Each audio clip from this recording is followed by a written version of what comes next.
來，鄉親啊，繼續來看台灣紙板蝶生態保育協會用這個繪本來講故事，介紹到紙板蝶的一生，甲這個高速公路頂娘蝶道的由來。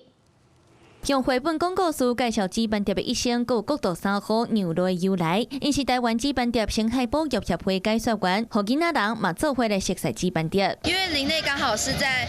紙板蝶要越冬的時候，會一個必經之地。然後我們剛好人類又在必經之地上面蓋了一條高速公路。我們為了要保護它們，所以我們就在外面建了一個防護網，是想要讓其他小朋友知道說，我們台灣有紙板蝶這一個寶物。全世界就只有2種這樣子遷徙，我們台灣就是有紙板蝶這一樣。繪本好看的人來體會人類跟蝴蝶生命相連的感覺，有生命教育跟環境教育的意義。其實一整年都有蝴蝶嘛，那我們希望要有更多人知道說紙板蝶的困境，然後我們的環境的被破壞。這世界很難看的遷徙，期待透過活動、課程、有繪本的推廣，讓全民都會當了解台灣這知識的寶藏。